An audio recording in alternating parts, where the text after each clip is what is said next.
All right, today we're jumping into a breakthrough in physics simulation that is so clever, it honestly feels like magic. We're talking about a new method that gets you this absolutely mind-bending realism, but at speeds that shouldn't be possible. And to really get a feel for just how wild this is, let's just start with a quote from the researchers themselves. Yep, you heard that right. That is a real, direct quote from the people demonstrating their work. It's quirking for sure, but it perfectly captures the kind of wild, complex stuff this new simulation can handle without even breaking a sweat. It just immediately makes you lean in and go, wait, what is going on here? And it's so much more than just armadillos. We are talking about a ship made of almost 500,000 individual parts crashing down a staircase, or putting pajamas on a gymnast while they're in the middle of a handstand. You can see cloth stacking on itself perfectly without any weird glitches, and fabric getting pulled into a knot so tight and realistic you can practically feel it. And I want to be super clear here. This is not some black box AI guessing. Nope, this is pure, raw, brilliant physics. Which, brings us to the biggest question of this whole explainer. I mean, trying to simulate even one of these things is a massive, massive challenge. Simulating all of them with this kind of detail seems like it should be impossible. So how are they doing it? Well, the answer is somehow even more surprising than the pictures. See, this isn't just about making things look real. The truly game-changing part is the speed. And this is where we run into a fascinating paradox, a real head-scratcher that kind of flips what we think we know about computer hardware right on its head. To really get the scale of this, think about this. A single simulation of a curtain has 6 million degrees of freedom. You can just think of that as 6 million different ways the curtain can possibly move or bend or fold at any one instant.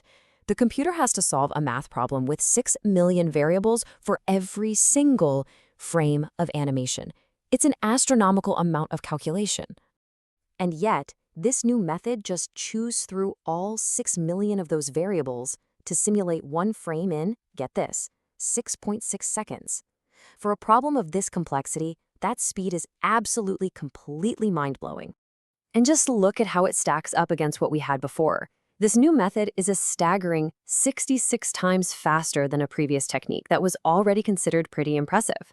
So we're not talking about a small step here. This is a giant, massive leap forward for simulation tech. And here it is, the big reveal, the twist in the story. All of this incredible, record-breaking performance is happening on a regular, standard processor, a CPU, not on some ridiculously powerful graphics card, a GPU, which is the hardware you'd normally expect to handle these kinds of huge parallel jobs. In fact, it's not just running on a CPU, it's beating a method that runs on a top-of-the-line GPU. This CPU algorithm is 2.6 times faster than a state-of-the-art technique that was designed specifically for that graphics card. This just shouldn't be possible. And this analogy just nails how absurd this whole situation is. A GPU is supposed to be hundreds of times faster for this stuff. It's the Formula One car, built for pure, raw speed. The CPU is the reliable family minivan. But somehow, in this race, the minivan is winning. Not because of power, but because it found a really, really clever shortcut. So this sets up our central mystery, right? How in the world did the turtle beat the hare? How can a piece of hardware that's fundamentally slower at this kind of task completely outperform the specialized speed demon? Well, the answer isn't in the hardware at all. It's in a beautifully elegant idea. Okay, to really wrap our heads around this, we're going to use a fantastic analogy, solving a giant jigsaw puzzle. This is going to perfectly contrast the old brute force GPU approach, we'll call that the ants, with the new clever CPU strategy, the Grandmasters. So on one side, you have the GPU's army of ants.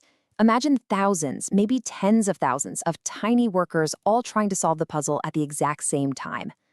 On the other side, you've got the CPU's council of grandmasters, just a small team of real experts who divide the problem up and solve it intelligently. Let's look at how each approach actually plays out. So the GPU method, the army of ants, it sounds great on paper, right? You've got an army of workers all going at it in parallel. But here's the fatal flaw. Each ant only sees its own tiny little piece. So to find a match, they have to constantly shout at all their neighbors. And all this shouting creates a massive communication bottleneck. It is pure chaos. It's like a reply-all email storm from hell with 10,000 people on the chain. Now let's look at the CPU's Grandmaster method. Instead of thousands of ants, we've only got, say, 32 Grandmasters, or CPU cores. The algorithm is smart. It cuts the whole puzzle into 32 big sections. Each Grandmaster takes their section into a quiet room and solves it perfectly.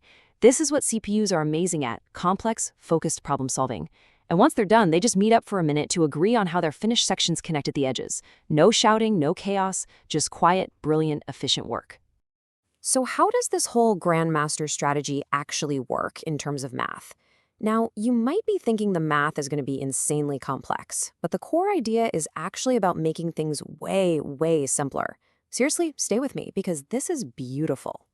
Okay, so the old way, the army of ants method, meant you had to solve one single gigantic equation with millions of variables, one for every single piece of that puzzle. Trying to solve that beast all at once is just computationally insane. It takes forever. But the new method is just genius. It basically says, hey, forget about all the millions of individual pieces for a second. Instead, it transforms that giant problem into a much smaller, much more manageable one by focusing only on the boundaries where those big puzzle chunks meet.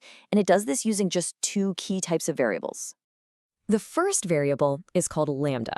The easiest way to think about this is as the glue. It just represents the forces that hold those big, pre-solved puzzle chunks together, right at the edges where they're supposed to meet. The second type of variable is XC. Think of these as the corner pieces. They only represent the most critical points where the different chunks actually touch. The key is, we're not calculating every single piece inside the chunk anymore, just these few important connection points.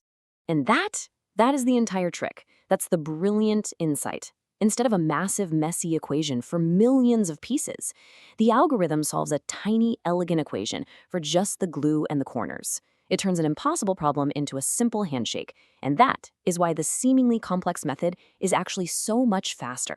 Okay, so this is obviously an incredible achievement in computer science. But if we zoom out a little, the story of how this was discovered tells us something just as important. Something about how science and innovation actually happen in the real world. This quote from the person who dug up this research really hits home. You see, despite being this massive leap forward, the original research paper that described this method went almost completely unnoticed. A brilliant, game-changing solution was just sitting there, a hidden gem that pretty much the whole world was just scrolling right past. And that leaves us with a final and, I think, really important question to think about.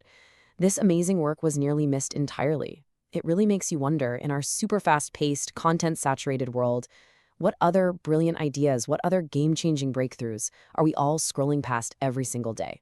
Something to chew on. Thanks for watching.